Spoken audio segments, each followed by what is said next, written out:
Thuruni kesike runggo thunani nangka BJP tangphang Joprok jangmao belai ke sak duku manai langma jokha jibi sak hamnogono Jongbari ni engkhari saklai jangmani salo Borjola Bidhansabha Kendro Joprok jangmani Topon Kumar Bomik no khobai kisar BJP adongrok Salkolok romai borongno jibi sak hamnogo sak naijagai tongo Topon Kumar Bomik hamia bari wai nogo ki filman liya Paitakni hama arono sasu langkha Koktoma mane thangi sogika MLA Dr. Dilip Kumar Das Puro Nigom ni Mayor Deepak Mojumdar no khobai আমচাইনি যত BJP আতঙ্ক লাগতেছে আমার বাইরে কেন মারছেন বিয়ে কোথায় আরে এর তো কোনো কথা নাই না সে বেশি এই আমরা আইজি লেভেলে লুকাই দিব তো কথা এর কোনো কথা নাই বাস এসে দিব বাস ফেন দিয়ে দিব আমরা এই জিনিসটা কিছু পারছ না এই জিনিসটা পারছ না ভালো হতো দেন তুলে লইলে এটা কোনো কথা না আমরা এই জিনিসটা আমরা জানি আমার ভাই আমার ভাই বকল বিচার করে পুলিশ করেছে তারা আমরা লোক করে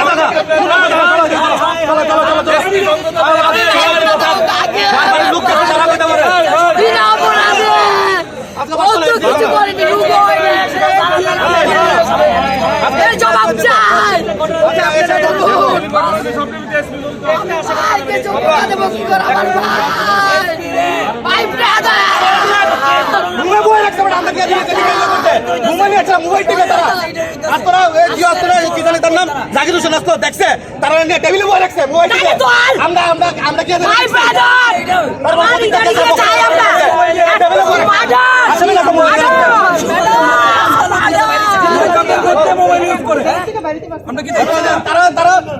সমস্ত পুলিশ প্রশাসনকে আমরা এই ব্যর্থতায় আমরা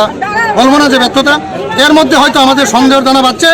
হয়তো কিছু কিছু মানুষ হয়তো প্রশাসনে আছেন উনারা সিপিএমের হারমাত বাহিনীকে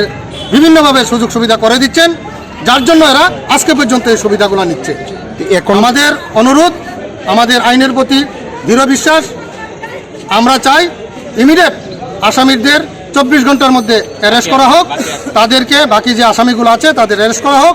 আইনের মাধ্যমে সুষ্ঠু বিচারের মাধ্যমে এবং দৃষ্টান্তমূলক শাস্তি চাই আমরা কতটুকু সময় মানে রাস্তা অবরোধ চলবে আপনাদের আমরা কতটুকু চলবো সেটা আমি বলতে পারি না এটা আমার একা ব্যাপার না আমাদের এলাকার মানুষ আছেন দলীয় কার্যকর্তারা আছেন আমাদের যতক্ষণ পর্যন্ত প্রশাসন থেকে আমাদের আশ্বস্ত না করা হবে যে আসামিদের বিরুদ্ধে এবং অ্যারেস্ট করার ক্ষেত্রে কি প্রয়োজনীয় ব্যবস্থা নেওয়া হয়েছে ততক্ষণ পর্যন্ত তো পুলিশ তো এসছে ওনাদের কাছ থেকে কোনো ওনারা আমাদের এখন পর্যন্ত কোনো সঠিক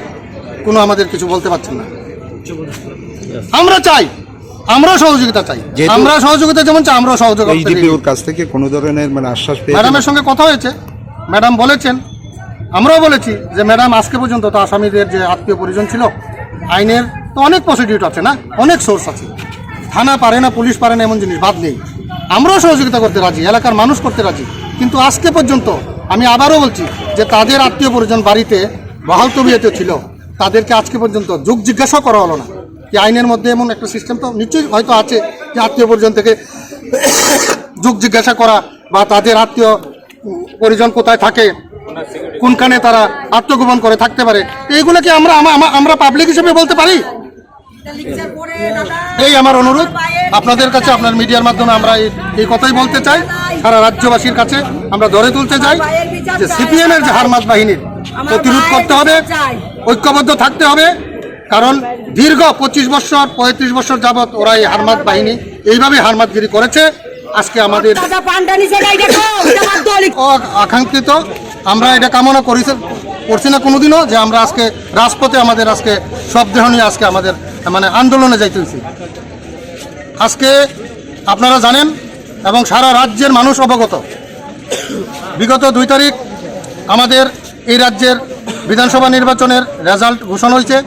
আমাদের যথারীতি আমাদের এই এলাকারও যে আমাদের ভারতীয় জনতা পার্টির কার্যকর্তারা ছিলেন ওনারাও আমাদের উমাকান্ত মাঠে গিয়েছিলেন আমি সেখানে কাউন্টিং হলে ছিলাম ওইখানে আমি যখন কাউন্টিং হল থেকে বেরিয়েছি তখন আমি খবর পেলাম যে আমাদের এলাকার যারা কার্যকর্তারা ওরাও মাঠে ছিল আমার কিছুক্ষণ আসার ক্ষেত্রে আমার কিছুক্ষণ বিলম্ব হয়েছিল আমি 5টা সাড়ে 5টার মধ্যে বাড়িতে আসার পর সঙ্গে সঙ্গে শুনি যে আমাদের এলাকার যে কার্যকর্তারা উমাকান্ত মাঠে গিয়েছিল তারা ওইখান থেকে যার যার বাড়িতে যাওয়ার প্রস্তুতি নিয়েছিল এবং বাড়িতে যাচ্ছিল তৎক্ষণাৎ সিপিএম এর হারমাত বাহিনীরা অতর্কিতভাবে আমাদের কার্যকর্তাদের উপর প্রাণঘাতী হামলা করে এবং এই হামলায় আমাদের 8 জন লোক আহত হয়। আহত অবস্থায় সঙ্গে সঙ্গে আমাদের এলাকাবাসীর সহযোগিতা এবং আমাদের কার্যকর্তাদের সহযোগিতা আমরা জিবি হসপিটালে ওদের অ্যাডমিশন করি এবং সেখানে আমাদের দুজনের আপনার ব্রেনের সার্জারি হয়েছে। তারপর আমাদের যে কার্যকর্তারা পরপর কিছু কার্যকর্তা মোটামুটি সুস্থ হয়েছেন। আর আমাদের যে তপন কুমার ভৌমিক, উনি 2 তারিখ থেকে ওনার যে শারীরিক অবস্থা, ওনার অপারেশনের পরপর যে চিকিৎসা বিজ্ঞানে যা করার সেটা এই রাজ্যের ডাক্তার এবং জিবি হসপিটালে পরিষেবা দেওয়া হয়েছে, কিন্তু ওনাকে আমরা আজ পর্যন্ত বাঁচিয়ে রাখতে পারিনি। উনি আজকে শহীদ হয়েছেন, কিন্তু শহীদ হওয়ার পর আজকে আমরা ওনার ডেড বডি নিয়ে বাড়িতে এসেছি। আমরা সুশৃঙ্খলভাবে ওনাকে সম্মান জানিয়ে আমরা ওনার শেষকৃত্য সম্পূর্ণ করার প্রস্তুতি নিয়েছিলাম, কিন্তু খবর পেয়েছি যারা ভাইলেন্স করেছে, যাদের বিরুদ্ধে থানাতে এফআইআর করা হয়েছে, আসামিরা পলাতক। 2 জন আসামি নাকি অ্যারেস্ট হয়েছে। আর তাদের যে আত্মীয় পরিজন আজকে 12 দিন অবধি বাড়ি ঘরে ছিল। পুলিশ এবং প্রশাসনের ভূমিকা এখানে জিরো ছিল। তারা সশরীরে আজকে যখন মারা গেছে তপন কুমার ভৌমিক, ওনারা খবর পেয়ে এই এলাকা ছেড়ে চলে গেছেন সুন্দর মতো এবং একদম তাদের। কি মনে হয় তদন্তে কি মানে পুলিশের কোনো ধরনের গাফিলতি আছে? আমি বলবো না আজকে ভিতরে আগে আমাদের এখানে তপন ভৌমিক এবং আরও 3-4 জন আহত হয়েছিল এবং তার মধ্যে বেশি ইঞ্জুরি এবং খুব বেদরভাবে কংগ্রেস সিপিএমের তারা খায়া পড়তেছে স্লোগান দিয়ে তপন ভৌমিককে মারা হয়েছে। তিনি দীর্ঘদিন চিকিৎসাগত ছিল, আজকে 10-11 দিন যাবৎ জিবি হসপিটালে। আজকে তার পরলোক গমন করে সকালবেলা। তাই আমরা এলাকাবাসীরা যারা আছে সবাই অতি মনমহত, অতি দুঃখিত। তার জন্য ওরা আর সহ্য করতে পারছে না। আমাদের ছোটো ছেলেরা একটা গার্জিয়ান, একটা অভিভাবক হারিয়েছে, এই এলাকাবাসীরা একটা অভিভাবক হারিয়েছে। উনি সর্বদাই সবসময় মানুষের পাশে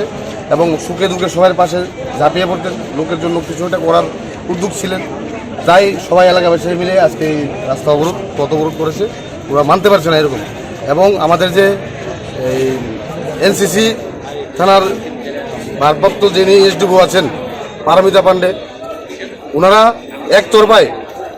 কংগ্রেসের এবং সিপিএমের অঙ্গুলি হেলনের কাজ করছেন। তারা এখন পর্যন্ত 8 জনের মধ্যে 2 জন আসামিকে ধরতে পেরেছে, বাকিদেরকে ধরতে পারেনি। আজকে সকালে আসামিরা 2-3 গাড়ি মাল নিয়ে বাড়ি থেকে পালিয়ে যায়। অথচ আমাদের যারা ছেলেরা মার খেয়েছে, প্রতিবাদ করতে গেছে, ওদেরকেই এবার পুলিশ দিয়ে লাঠিচার্জ করেছে। কিন্তু যারা মেন আসামি কংগ্রেস সিপিএমের, ওদেরকে গ্রেপ্তার করতে ওরা সক্ষম হয়নি এবং আজকের দিনেও তারা পালিয়ে যেতে সক্ষম হয়েছে। প্রশাসন তাদেরকে প্রোটেকশন দিয়ে রেখেছে। এইটা কেন, এই যে 2 রকম যে বিচার, এর জন্য আজকে এলাকাবাসীরা আমাদের এই রাস্তা অবরোধ। কতক্ষণ থাকবে এই রাস্তা? জানতে পারি না, যতক্ষণ উপর আধিকারিকরা এসে আমাদেরকে আশ্বস্ত না করবেন এবং আসামিকে গ্রেপ্তার না হবে ততক্ষণ আমরা রাস্তা থাকবো।